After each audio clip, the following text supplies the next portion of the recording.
নারায়ণগঞ্জবাসী আজকে বাংলাদেশ জামায়াতে ইসলামী নারায়ণগঞ্জ মহানগরী এবং জেলা সংগঠনের উদ্যোগে আয়োজিত আজকের ঐতিহাসিক 5 দফা গণদাবি আদায়ের লক্ষ্যে আমরা আজকে এখানে একত্রিত হয়েছি। আপনারা জানেন, অনেক চড়াই উতরাই পেরিয়ে আজকে বাংলাদেশের প্রায় অধিকাংশ রাজনৈতিক দল এই সিদ্ধান্ত গ্রহণ করেছে জুলাই সনদের ভিত্তিতে আগামী দিনে বাংলাদেশে জাতীয় সংসদ নির্বাচন হবে। কিন্তু এখন সংকট দেখা দিয়েছে। এই জাতীয় সংসদে নির্বাচন জুলাই সনদের ভিত্তিতে হলে একটি গণরায় প্রয়োজন। সে গণরায়টা নির্বাচনের দিন হবে কি নির্বাচনের আগের দিন হবে? বাংলাদেশ জামায়াত ইসলামীর পক্ষ থেকে আমরা বলেছি, এই গণভোট নির্বাচনের পূর্বে নভেম্বর মাসের মধ্যেই হতে হবে। কেন হতে হবে? আমরা আমাদের যুক্তির জায়গা থেকে বলেছি যে জন্যই প্রয়োজন, নভেম্বর মাসে যদি গণভোট হয়, এই গণভোটের মধ্য দিয়ে বোঝা যাবে প্রশাসন লেভেল প্লেইং ফিল্ড তৈরি করার ক্ষেত্রে তারা সক্ষম হয়েছে কিনা। অথবা আমরা বুঝতে পারবো নভেম্বর মাসে যদি গণভোট হয়, এই গণভোটে আওয়ামী লীগের মতো কোনো একটি দল আবার কোনোভাবে জনগণের গণভোটকে তারা ছিনতাই করার জন্য চেষ্টা করছে কিনা, এটাও কিন্তু পরীক্ষা হবে।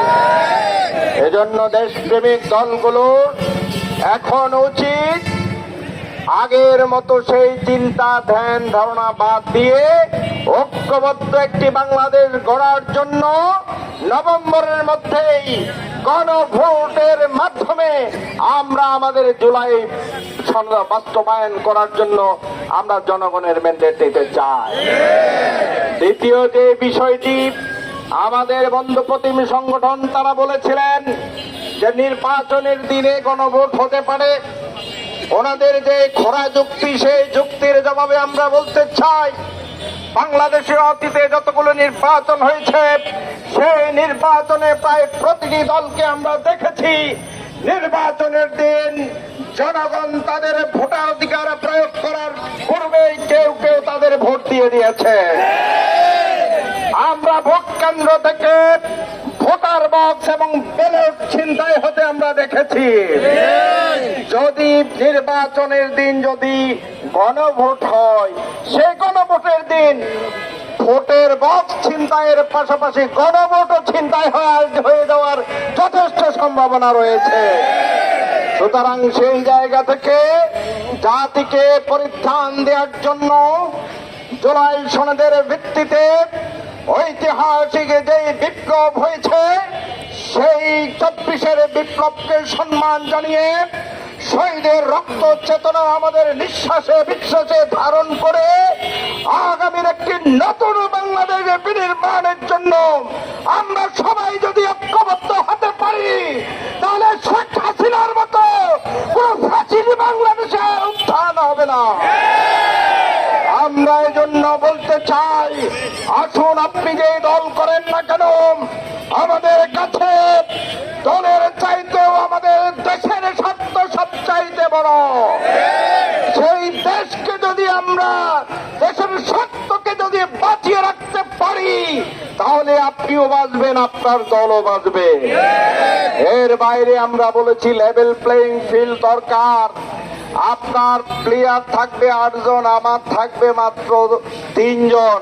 আমাকে বিপদে ফেলাইয়া দিয়া আপনি বলবেন নির্বাচন নির্বাচন। এ ধরনের নির্বাচন হাসিনা করেছিল।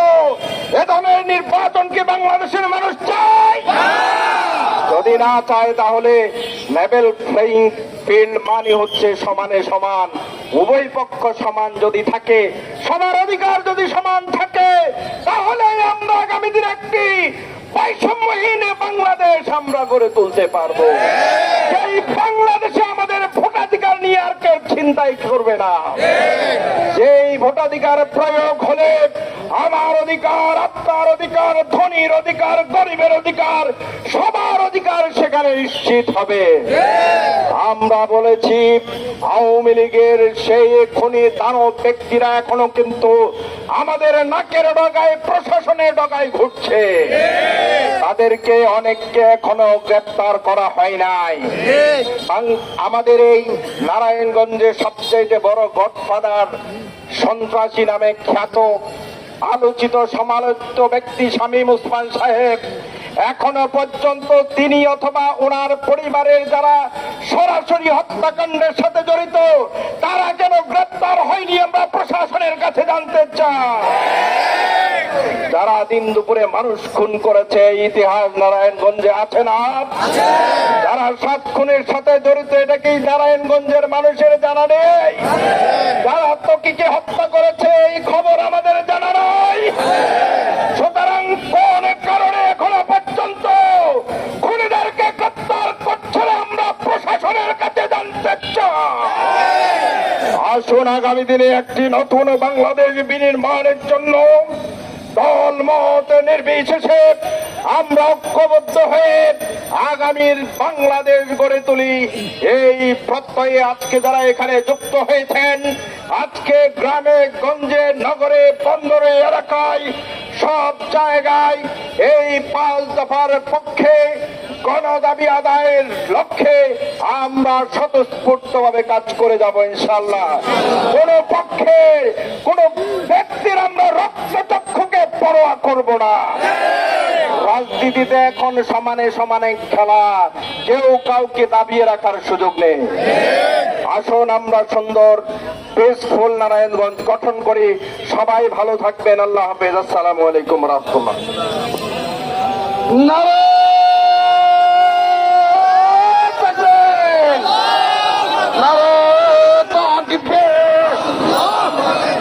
বাংলাদেশ জামাত ইসলামী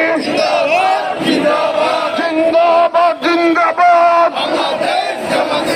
আল কোরআনের আলো ঘরে ঘরে যাবো। আল্লাহর আইন চাই, সাত লোকের শাসন চাই।